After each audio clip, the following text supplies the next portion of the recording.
So the next one, reading a paper, the second part is we look for the keywords. In this case, can you see that we have the two instruction verbs, find, which is another way of saying identify, and explain. What exactly? It's a type of sign language. So immediately you know here on which of these levels do I need to function, and I know where must I pay attention. Why is like explain. Why do they use signs instead of speaking to each other directly? And then look at number 3. Consider, think about the image of the black fist in the final line of the poem. This is that poem with the Xhosa heading or Sotho heading from in your anthology. Why is this particular image striking and significant? And do you see that they use the word striking and significant? Striking means, why do I see it? And significant means important. So your answer will have to concentrate on those two words as well. You have to say, when I read it, why do I notice the black fist immediately? And then within this context, why is the black fist then significant, important? I hope that you have seen up till now how important it is to read carefully. Now, the second part is where we get the scaffolding. And I took this exercise from tutorial letter 102, page 21. It is from that supermarket soliloquy. A little further on, there's a refrigerator shelf stacked with great plastic breasts of milk. You hold one in each hand, feeling the weight, pressing them gently. They are as full as yours used to be, a brimming cup of sea, and nipples as yours are now, awaiting reconstruction. For a moment, weighing the smooth packets in the scales of your hands, you think you won't bother after all with that final artifice. You have no need now of nipples, either for feeding or for flirting. Now, they set you a question, and the scaffolding are the rules. It's like this ladder. There's a point and there's a point. And the scaffolding takes you along the way that the examiner wants to take you. Some of you gave me your essays to read before you handed it in. And I could see that some of you did not read the scaffolding. And you must remember, the scaffolding took great thought from the examiner. And the scaffolding will also be the framework according to which the memo and the markers are working. So if you go with the scaffolding, with the guidelines, it's very likely that your paper will be easy to mark. And if it's easy to mark, you will get better marks. So the figurative meaning of this paragraph is introduced through the use of personification in the first sentence. Identify the personification and comment on its effectiveness. I did not write out the example, but remember when you get a question like that, that it's in your tutorial letter 501. There is the instruction that you start off your paragraph, because this will be more or less a paragraph. You start off your paragraph by giving the examiner a definition of personification. Then you will have to explain what is being compared to what. In this case, it's the milk sold in sachets that is compared to plastic breasts. And is that effective? And now you have to look at the rest of the paragraph to see whether it's effective or not. What you need to remember here, for instance, not all people feel comfortable discussing breasts.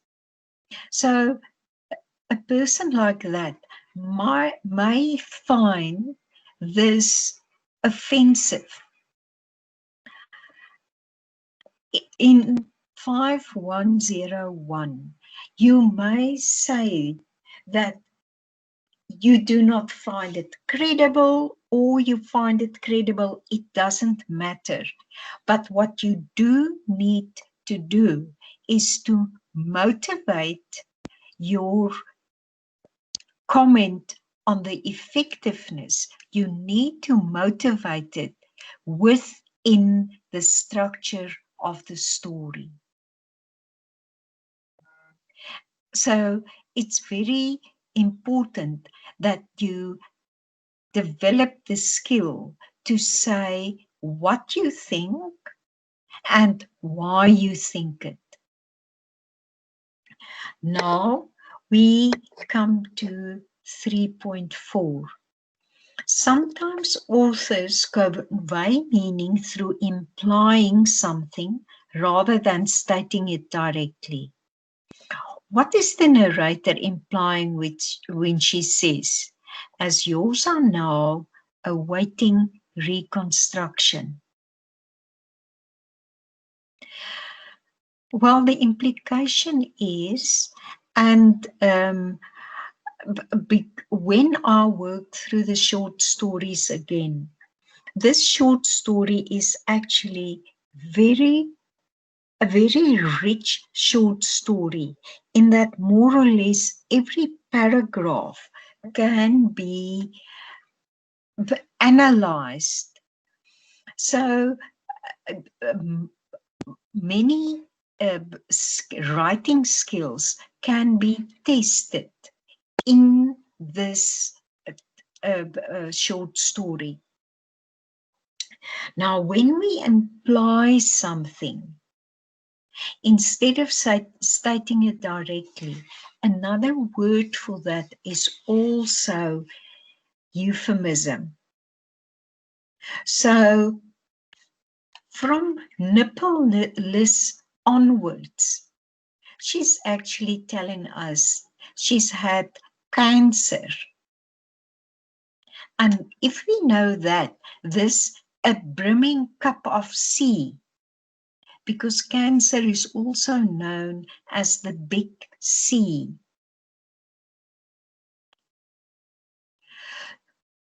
But from nippleness onwards, she's actually telling us she's had breast cancer, and her, the operation has most likely cut away or removed a breast, and she doesn't think that she's going to have the reconstruction.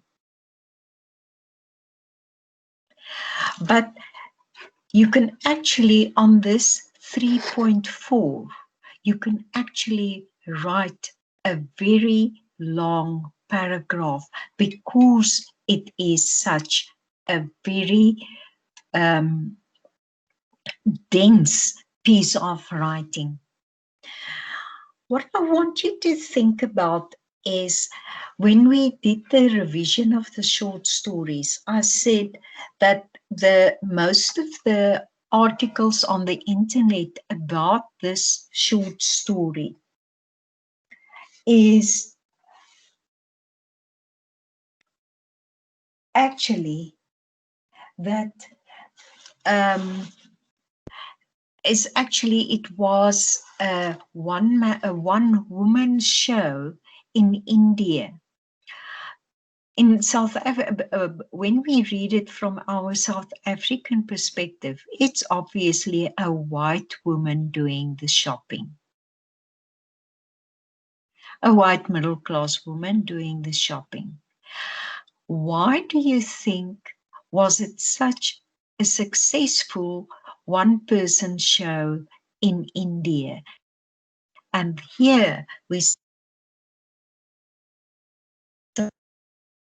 in terms of themes. I'm going to your screen so that I can see you. It makes life easier for me.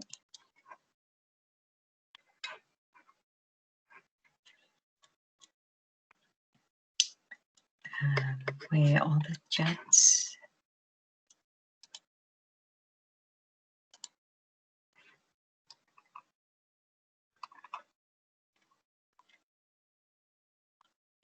What do you think of the themes of this story, of this supermarket soliloquy?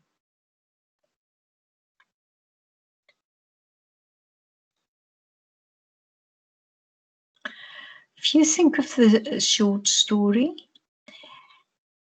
it's a woman who enters a supermarket, and as she walks up and down the aisles to do her shopping, she keeps on remembering her past. She's also doing a very, very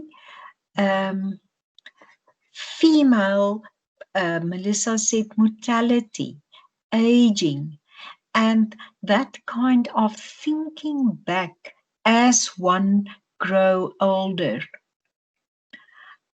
I assume the majority of you are still young compared to me. But many people, as they grow older, they start thinking about the past and they start evaluating their past. And it's obvious that she is now seriously considering and in a way taking leave of her past.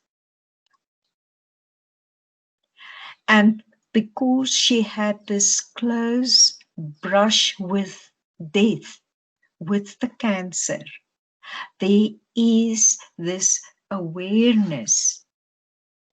One day I will lose everything. Remember, in the last two paragraphs, she speaks about meeting deadlines, and she uses the word deadline. In that case, is a pun. It has two meanings. The one is a deadline, the time by which something should be finished. But the other one is there is a time when the line, my line, has died, is dead.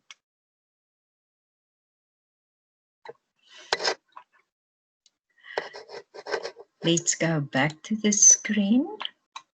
So when we read a paper, we first look at the instructions and make sure that we know what the instruction is about.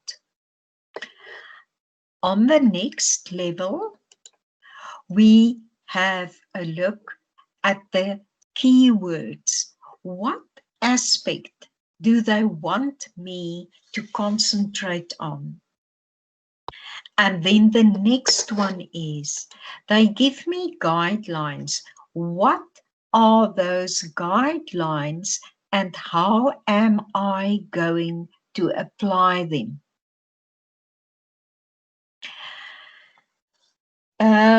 Previously, when in the last year, they have had the same books for 4 or 5 years. So I had 4 or 5 old exam papers to play with. And one could actually work out the first line of each paragraph by reading the scaffolding carefully. So whatever you do on Wednesday, it's the instruction verb, it is the keywords, and then the third one is, don't even put pen to paper before you have mined through the scaffolding. The third one is the mark allocation.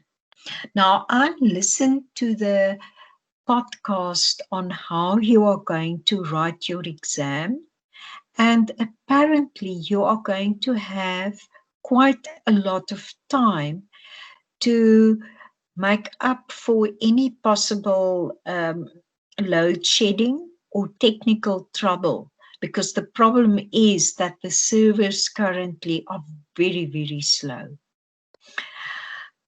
But that does not, so I don't know what. But anyway, look at the mark allocation. The mark allocation gives you an indication of the time spent on the question. So if you have, especially on the short story and on the poetry, and on the poetry especially, if you go back to that assignment, you will see that the questions were weighed differently. You have 5 and 3 and 10 mark questions. Use that indication to see how much time you must spend on the question. And then again, look at the length of your answer.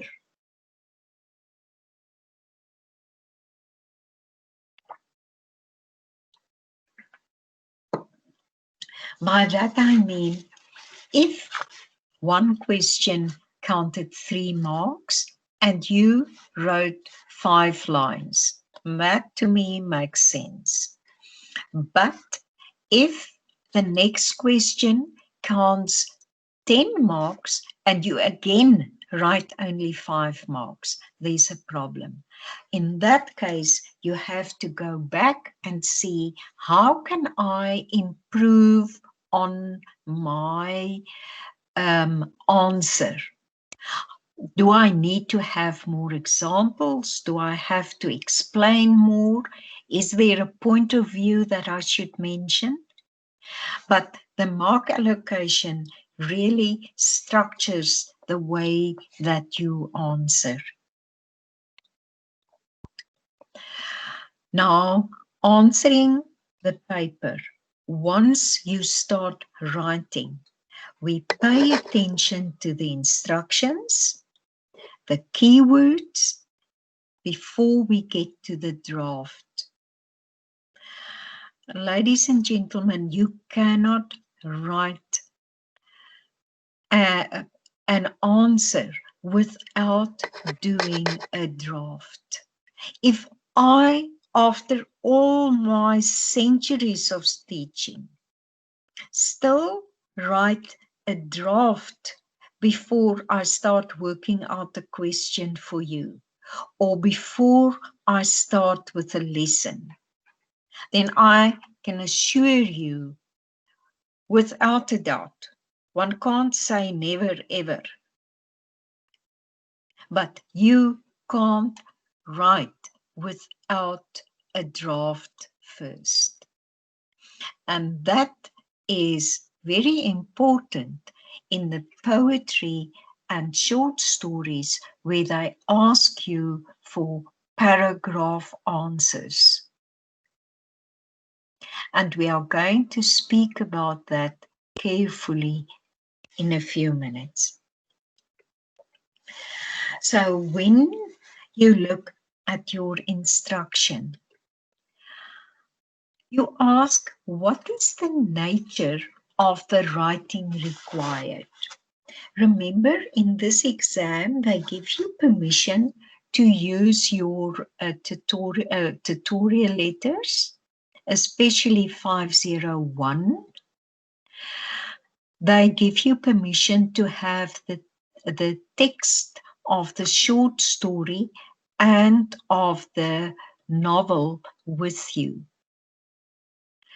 But ladies and gentlemen, you will not be able to, don't think that you will be able to answer a question on any of them without knowing the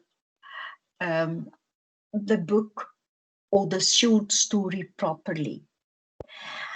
And with that, I want to refer you to the novel especially. I have had to read the novel now 3 or 4 times. The first time to get to know the story, then before I did it with you as an assignment, then I had to read it again when I did the revision. And tonight I had to page through it again because I wanted to insert a few slides that I haven't used previously. So with the novel, please indicate the timeline, the most important events, because the narrator in our novel is down and out most of the time. I set you a kind of question. When I want to work out an answer this afternoon, I had to go and read the whole chapter again to make sure I can put it in context. So in the case of the novel, indicate the most important ones with little post-it notes.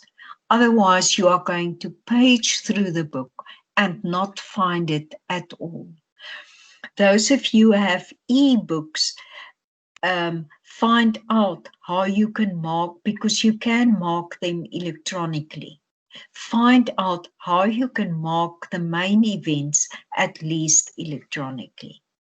So first of all, we ask, what is the nature of the writing required? Do they simply want full sentences?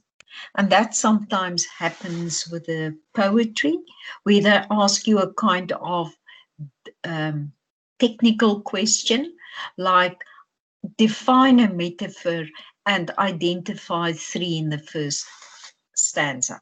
That kind of thing. Remember, when you answer in full sentences, that you need to keep to the rules of punctuation. You still have capital letters, you still have full stops, you still have quotation marks, and you still have commas in the right places. When you get to the paragraph, you need to make a draft of your paragraph as well, because they, in academic writing, they have very specific requirements of a paragraph. It is the first sentence, is your topic sentence, what the paragraph will be about.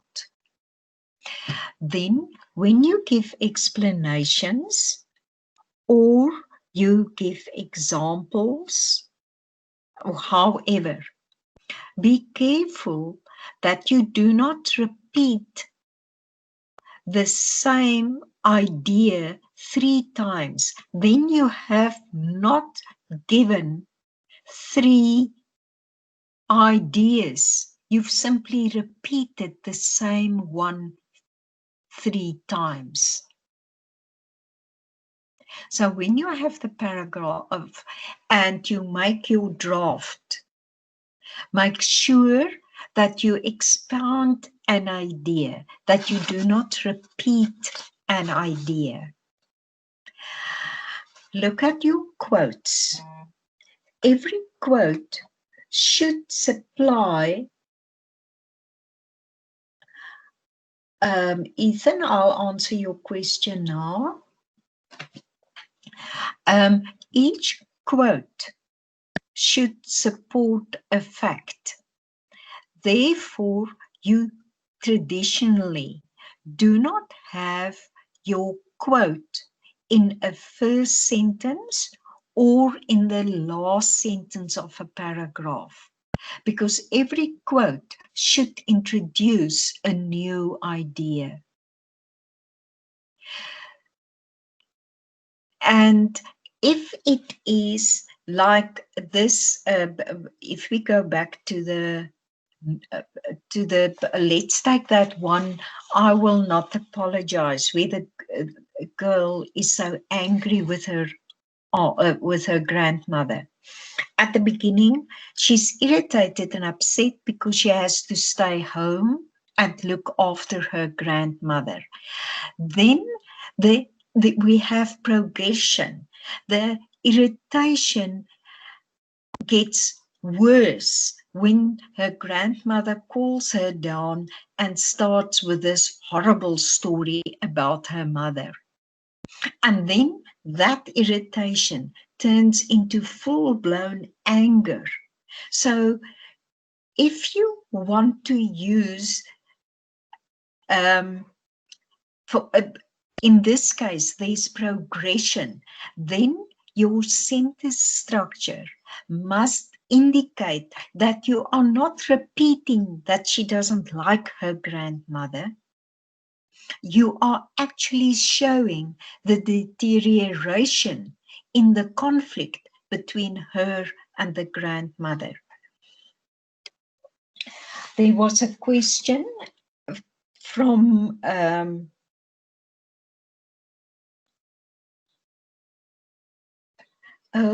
one, for some other reason. Sorry, I have to look here. Foundations. Will the examination short story come from the E-reserved prescribed short stories? Yes. Ethan, there is, I can't remember, I think it is in 203 or 204, but there is a tutorial letter with an exact list of all the short stories and all the poetry you have to know for the exam. So yes, the short story will come from the E-reserve.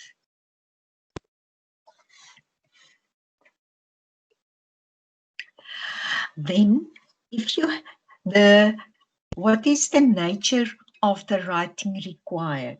So you need to distinguish, do I simply have to write 2 full sentences? Do they ask me for a paragraph? Do they ask me for an essay? And please, before the paragraph and before the essay, remember to do your draft. Then, how should the information be organized? I spoke about the paragraph already in quite detail. But remember, the essay should have an introduction. And in how do we write about an essay, about a novel? How do we write an essay? In 501 and in your other tutorial letters, there are such strict guidelines, and it doesn't matter whether you are at UNISA, Oxford, or the University of Ethiopia. There are guidelines, there's a protocol on what the introduction looks like, what the paragraphs look like, and what the conclusion look like. And you must organize your information according to those guidelines. So what do they expect of me? Do they want me to compare and contrast? Remember, in a compare and contrast, we have to show similarities and differences. Are they interested in a sequence of events? And that sequence, does it show progression? If we look at the short story, I Could Have Loved Gold, there is a sequence. And remember, if we look at the narrator's relationship with her father, there's a sequence, and there is also a progression in the width or in the quality of the rift behind between them. And that's why at the end of the short story, she decided that she can't love gold because she has seen how much damage capitalism has done to their family and to society. Do they want me to indicate a hierarchy? Back to the novel. The narrator has relationships with several people, and one of the themes is friendship. Now, he is a friend of Amatsu. He's a friend of Gabriel. He has a kind of love-hate relationship with that colonel. He has a relationship with his dog. You have to understand which of these relationships are the more important relationships. If we look at the relationship between him and Mercedes and Desiree, it will be more or less a compare and contrast way to organize them. And then when you have in opposition to, and I'm quite worried about that kind of essay because you haven't had one like that as an assignment, but they may ask it in the exam. That's just the way the dice may fall. What they've done previously is they have given you an extract from a review of either the short story, the poem, or the novel. And you have to decide, according to the scaffolding they give you, whether you agree or disagree with the statement. Now, in the feedback previously, you weren't marked down for agreeing or disagreeing, but you needed two things. You needed to be able to motivate your point of view. And in the conclusion, you need to say clearly whether you support or disagree with the statement. So when you get that kind of question, please make sure that if you disagree, it doesn't matter if you disagree at this level. They look at how well you motivate the reasons for your disagreement or agreement.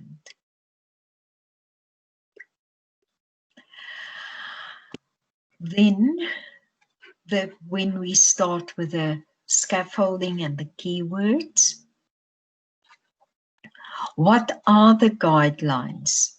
What exactly do they want you to look at? And sometimes they actually give you a hint of the underlying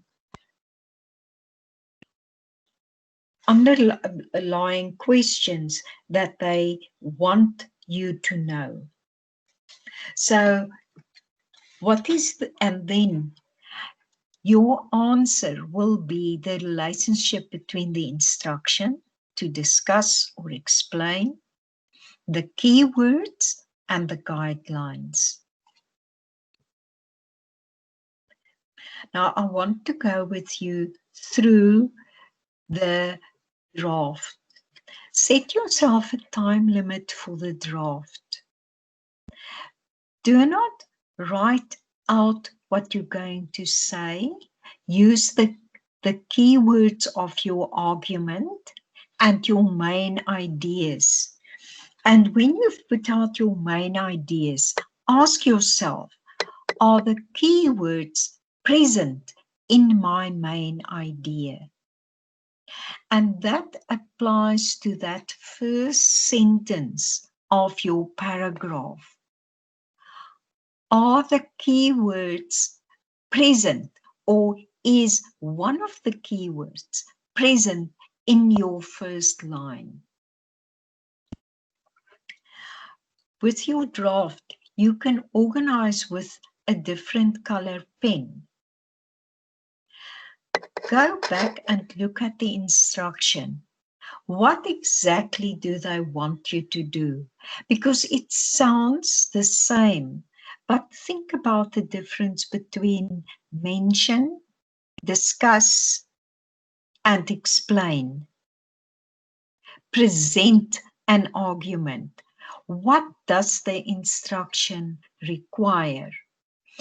And then, while you are in the drafting process, don't start editing.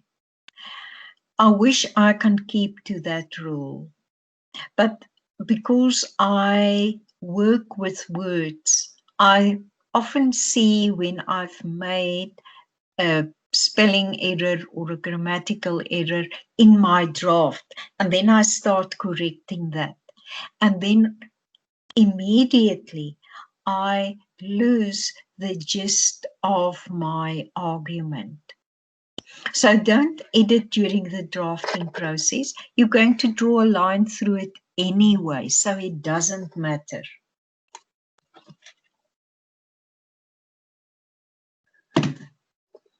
I've just seen here is a question on the Teams. Where is my? Now I can't find you on my phone. Let me go back to the screen quickly.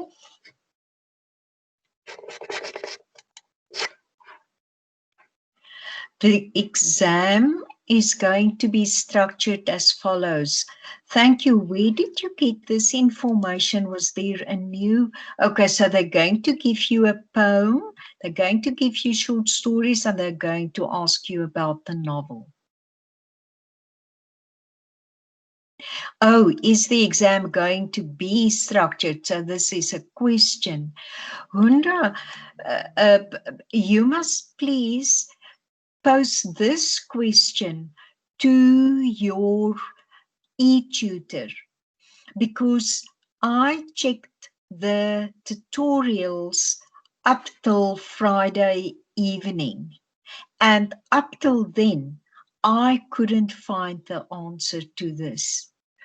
And I am worried about it, because if they are going to give you a choice, it's different getting a paper and getting a paper with choices. But the fact that they up till now haven't even indicated that there will be a choice, I get the idea the paper will look something like that.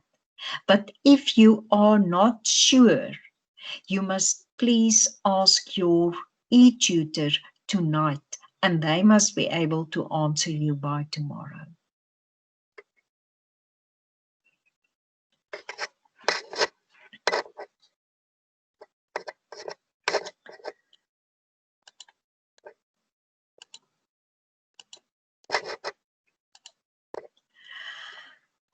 So please do the draft even of your paragraphs. Now I want to pay in a lot of attention to the structure of the introduction, because they penalize you heavily for not sticking to the structure in the introduction.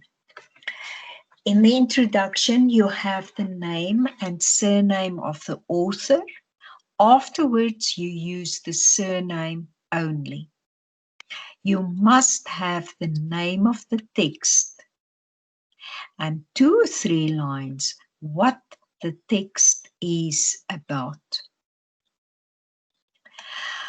Then they require a thesis statement, and the thesis statement is based on the instruction in the question. I'm going to work with you on that. Then you have to contextualize the extract that they've given you and indicate the structure of your argument. One thing that I don't have here, but I learned it from reading somebody's feedback, is that do not quote in the introduction or in the conclusion.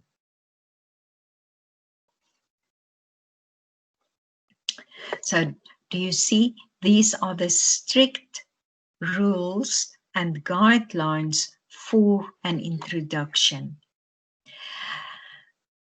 If I were you, I'd take that exercise, that 102, tutorial letter 102 or 501, where they have several activities. Simply treat some of those activities as if they were instructions to an essay. And in your introduction tomorrow, because you are writing on Wednesday, try and write introductions according to this protocol. The advantage of writing a good introduction, because part of it is indicating the structure, your body will make better sense. And then because your body makes better sense, your conclusion kind of come in the slip way, and that makes sense as well. Now, what I've done is I have set you a kind of mock exam question. And what I'll do is I'll copy and paste this into the chat line and leave that on the screen.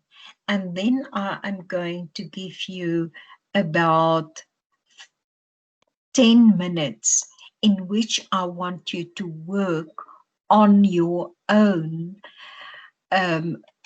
introduction, and then I'll go through the possible ways of writing the introduction for this part of the novel with you so that you can just have an idea. One of the ways in which the narrative is told in small things is the way in which the setting reflects the narrator's mood and attitude. Using the extract below as a starting point, write an essay in which you discuss how the narrator reacts to his environment. Remember to quote from the extract and refer to other sections of the novel to support your argument.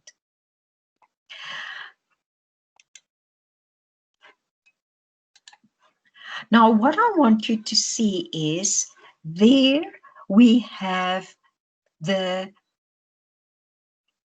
up till there, we have the instruction and we have the kind of sentence around which we build the thesis statement. Here we have the guidelines, the scaffolding. You have to quote from this extract. And you have to refer to other sections of the novel to support your argument.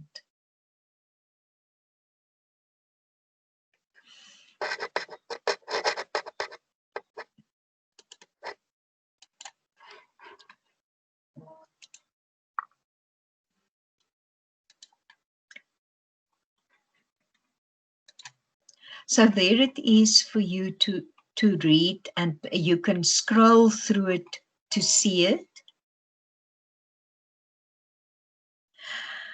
And oh, Jock is very scared you are going to not complete the evaluation form. I hope I remember to remind you at the end of the lesson again. But then here is, maybe if I make it a bit, I can't. No, one can't edit on this one, can you? No, you can't. Sorry, you will have to. And let's go back here. This is the structure. See if you can write an introduction for this one.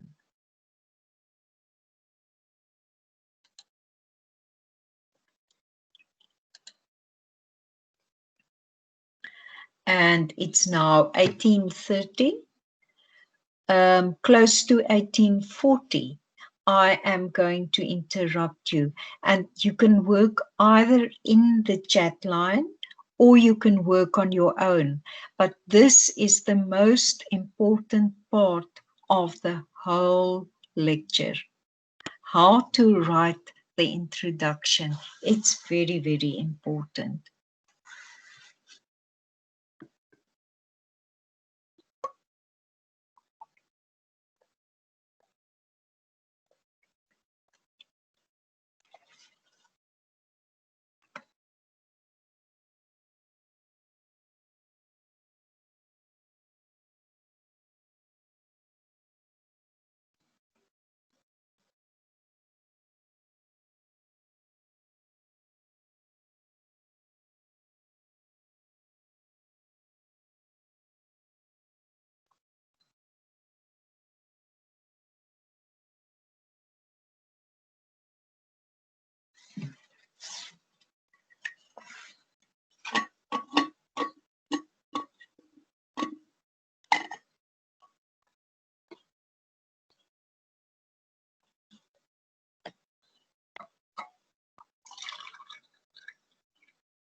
Karima, the question is in the chat line.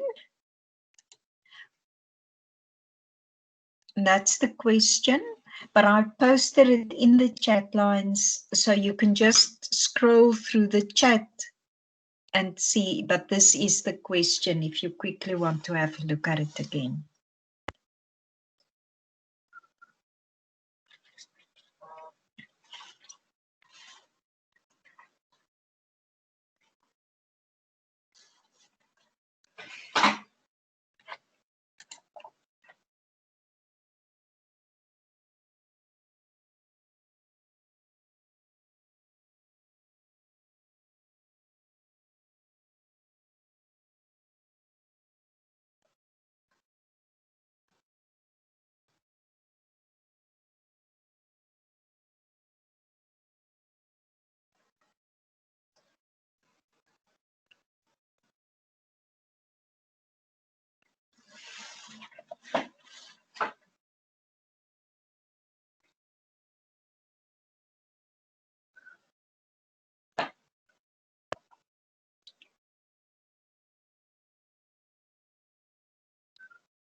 I want to assume that you have more or less finished the first two sentences.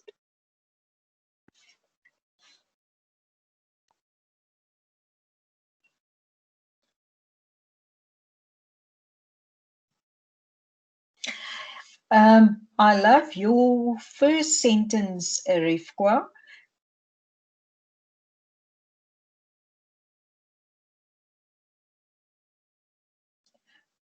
Okay, let's look at a possible introduction. Those of you who can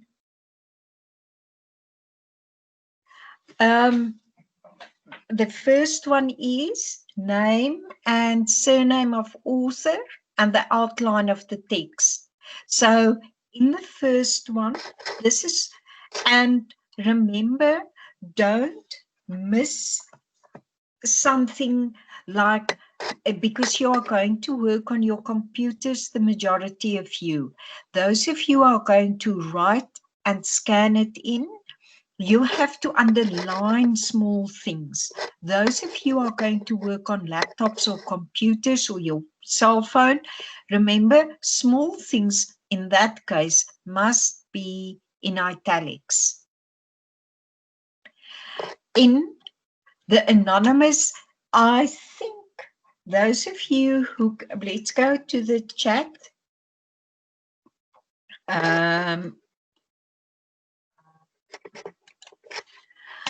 If we go to the chat, I think that this, that she has done here is definitely more interesting than what I have done. But her first one is also, up till there, her sentence is very good. If we go back here,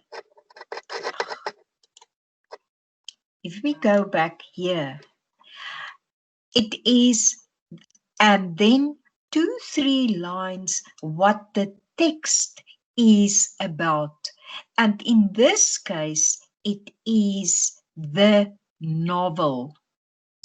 If they play dirty and give you an essay on a short story, remember, in that case, it will be 2-3 lines what the short story is about, because the text is the book.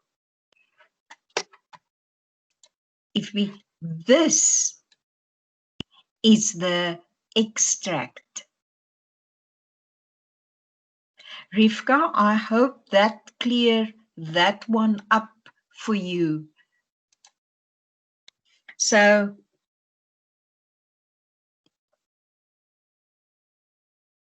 the name and surname of the author plus the outline of the text. I put it like this.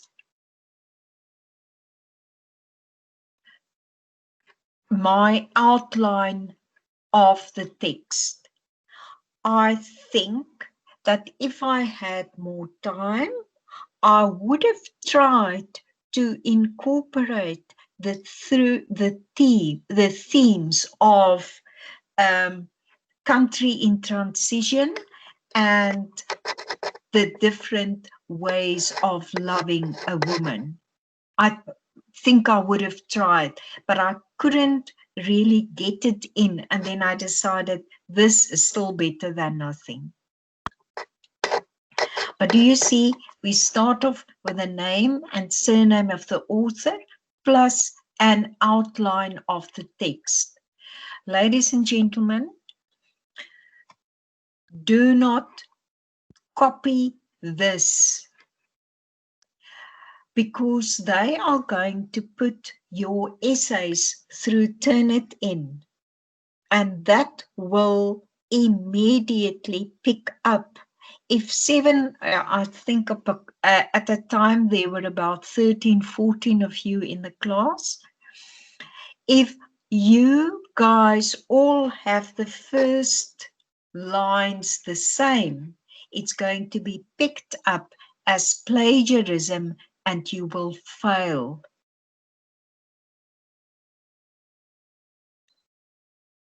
You may even get total exclusion from the university. So it doesn't matter what you do, but please, this must not be. So we have the name and the surname of the author, the outline of the text.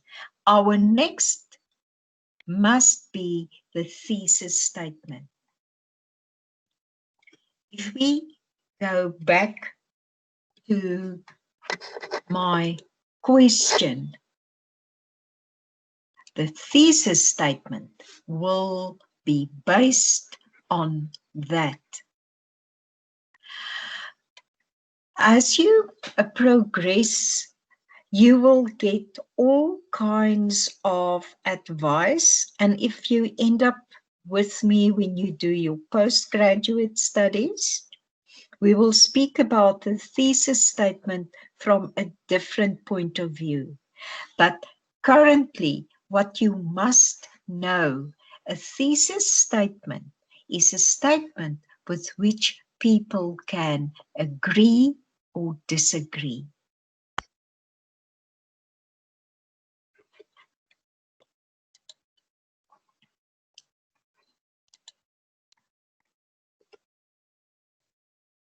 Now, our thesis statement.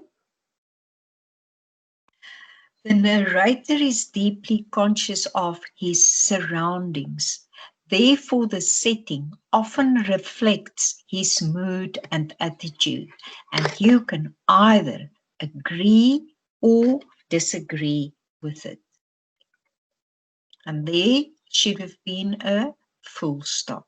I apologize for the mistake. So I have my name and surname of the author, the outline of the text.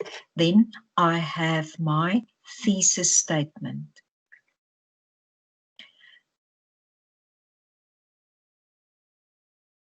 I want to go back to our chat. Okay, Amani, in this possible exam, there is no mention of the themes to be discussed. But you stated that if you had time, you would have included certain themes. Would you suggest we also put in themes within the essay that we feel would be beneficial? Amani, if from your question, I can see that you are quite at ease with the English language. What you can do, then you have to do it tonight. You can give me an example of how you would have introduced the themes, and then I can give you feedback. Otherwise, you can rewrite this sentence in your own words, including the themes, and ask your e-tutor to critique it. But I promise you people, I am out of here tomorrow at 9:30. So much as I usually love my ENG1501, it's really a module that's close to my heart. So usually I love the students for taking it. But I've looked forward to this holiday for a long time. So I'm out of here at 9:30. Thesis statement. Can you see that one can agree or disagree with this one?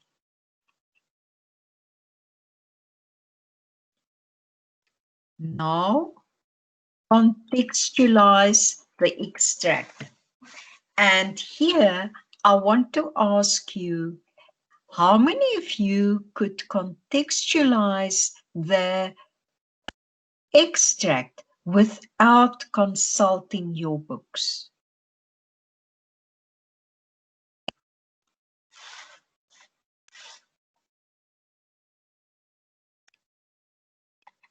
Let's have a look at the... How many of you could put the extract within its context without consulting the book?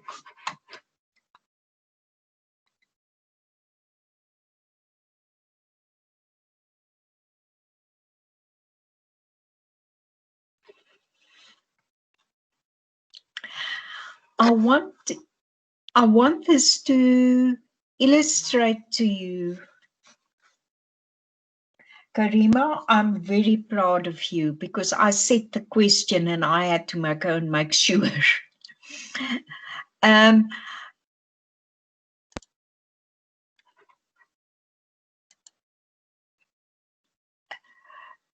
that's why you need to mark it, because this narrator, he so often tells us what he sees, and by telling us what he sees, especially this Nelson Mandela Bridge, it is a recurring theme. So he often speaks about the bridge, and now to put it this in specific context, you need to know. If you go back to that Bloom's taxonomy I showed you earlier, your knowledge must be grounded to be able to contextualize the extract. Because the narrator is unemployed, he cannot pay rent and has become homeless. When Desra is hospitalized, Amuza offers him a place to stay. He accepts the offer, but wanders listlessly through Johannesburg, where he tries to busk for a living. Shortly afterwards, he accepts a position as a waiter in Mesopotamia.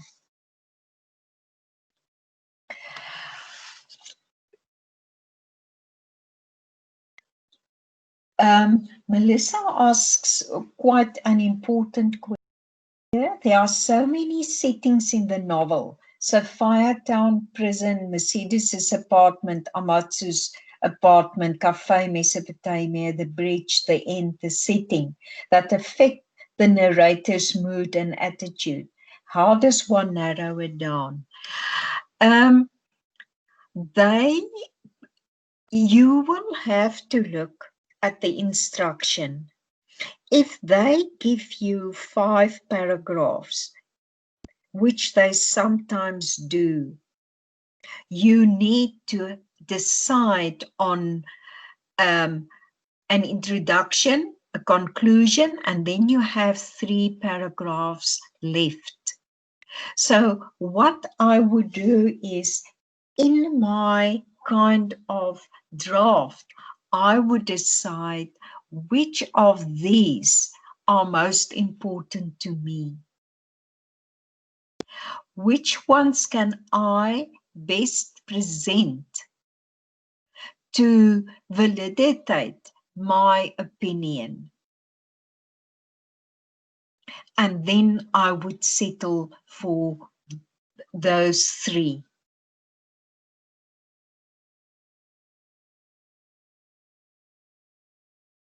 I hope that makes it clearer for you.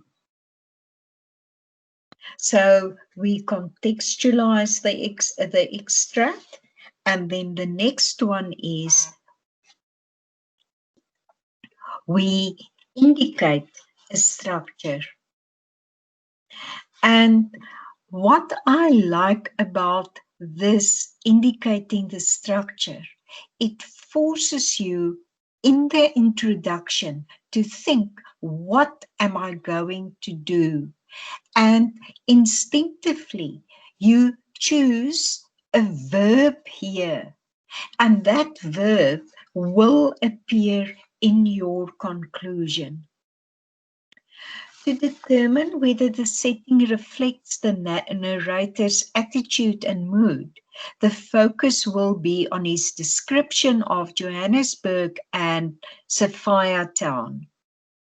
This will be contrasted with his description of the caravan and surroundings at the end of the book, before an evaluation will be done of the effectiveness of this technique.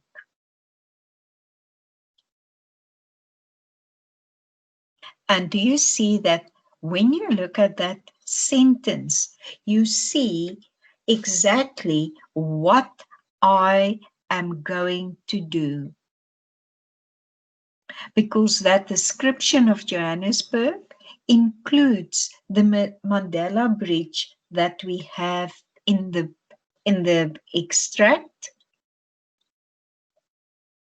So Firetown will link to apartheid, and this last bit will then, it's actually, I chose the compare and contrast here by implication, because when he is in the caravan, he finds a kind of peace. He learns how to survive.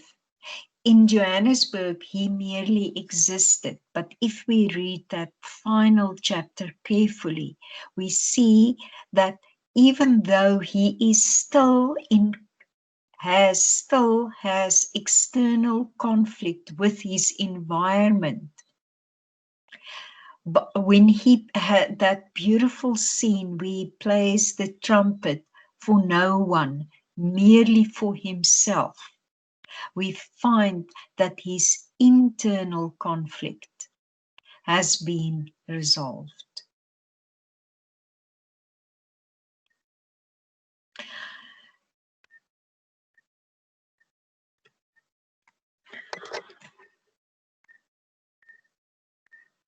In your section, I have spent so much time speaking.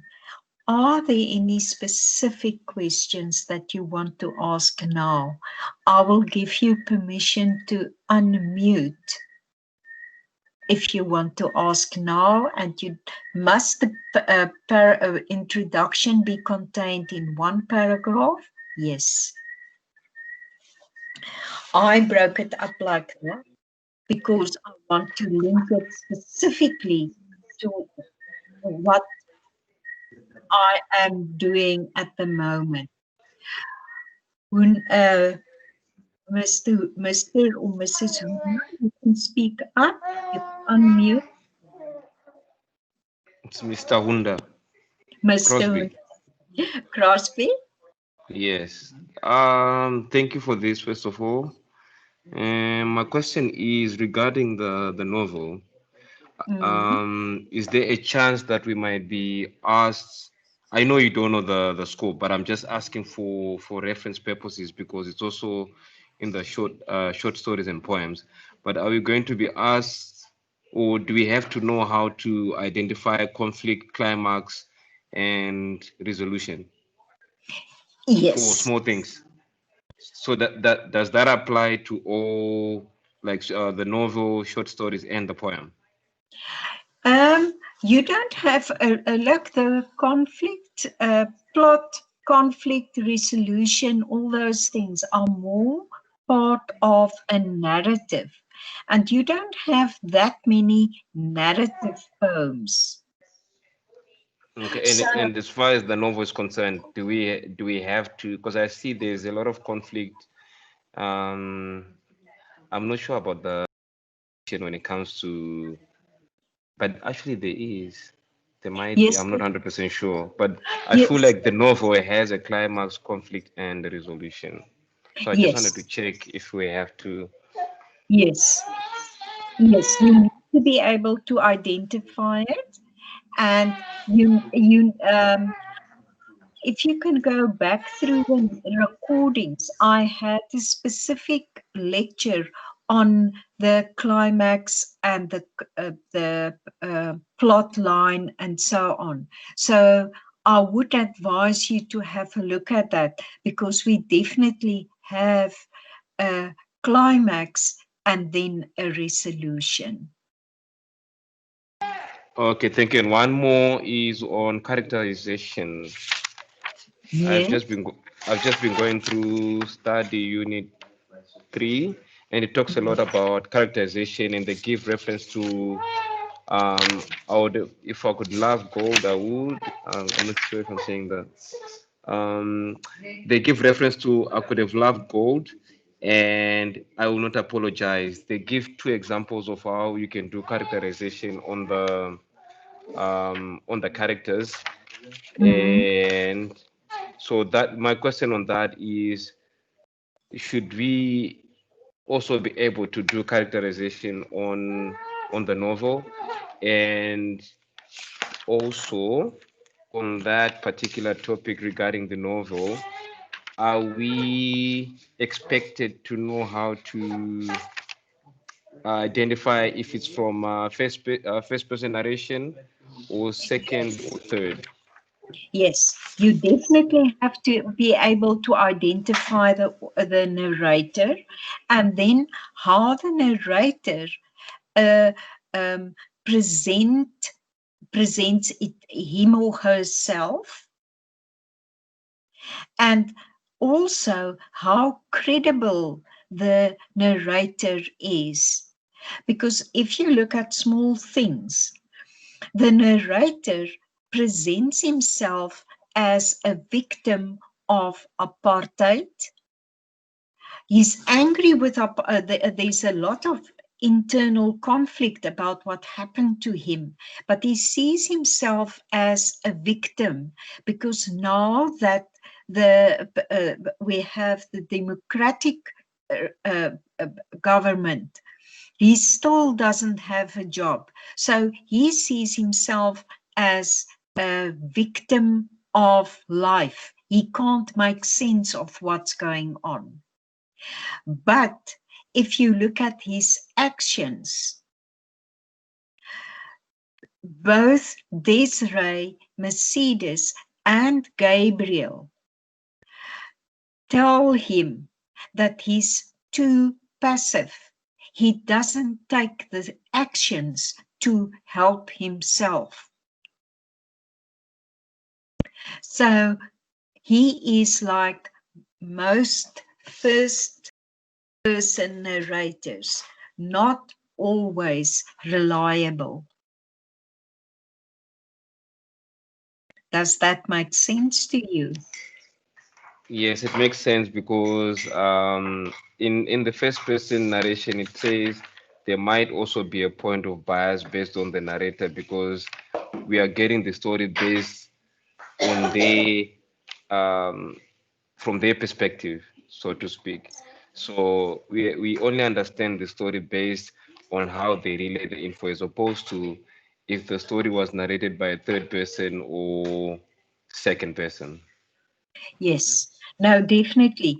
And one sees it especially where that final letter that he receives from Mercedes, it is such a special, soft spoken letter, and he simply can't be bothered to answer her. So he's not a victim, he is too passive to take the right steps. Yes, yes, 100%. And thank you very much for that. That's Okay, all for me. Yeah. that's how I earn my money. Yo, yeah. I hope you can get through all of this. Yeah, I've been on on the short stories and poems in the novel. Yeah, it's really been a learning curve. Just trying to, get around learning all the poems and realizing that it's not actually about mastering or memorizing the poems, but actually understanding how to Yes. read the poem and being able to identify certain cues, certain words and metaphors. Yeah, I think it has taken me a week to actually get around that, but I think now I'm in a far much better position in terms of understanding what's expected. Okay. And Listen, this also has been very helpful. thank you. Tracy Lee asked us, will they tell us whether they want us to write an oppositional or contrast essay? Tracy, that's why you must read the scaffolding so carefully, and where I spoke about the underlying argument. The If you work through the scaffolding, the guidelines they give you. If you read the question honestly from the cue for question until the last full stop, they won't have to use the words compare and contrast, but you will find that that is the argument that you have to follow. Karima, you asked about the recordings. Jacques is responsible for the recordings, and I will write here, but he usually speaks to me after the class to give me some kind of feedback or tell me I haven't done this or that. Then I will ask him to make sure that the recordings are available on the chat that we are speaking on now. Is that okay with you? Any other questions, people? Listen, I can't answer the questions off by heart, but I promise you until tomorrow 9:30, I'll try and answer them. But then I am putting my laptop in the safe and I'm running.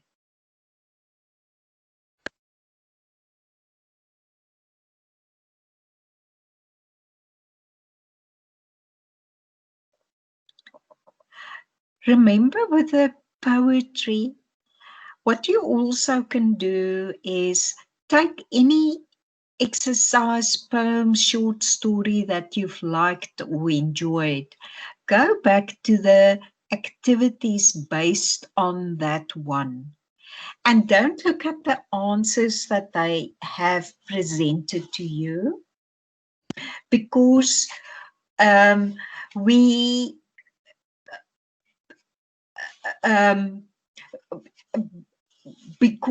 and see if you can write about that, because the most important thing will be to be able to write.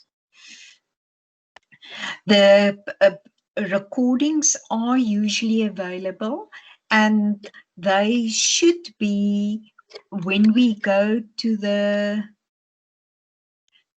there where you see the files and things, they should be there. Where can I find information about scaffolding? Scaffolding is the terminology used to say we support the student through the exam. So there's a question, and then there are all kinds of guidelines. And those guidelines that you read through. Oh, thank you, Rivka. Livestream library, where you will find the previous recordings. The scaffolding is the term we use. If we look at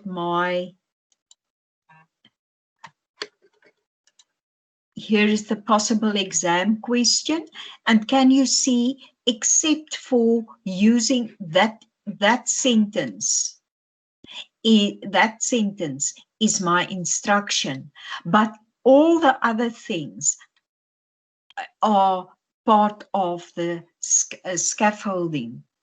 So those other sentences help you to answer your question properly. And if you read those sections properly, you will do better on Wednesday.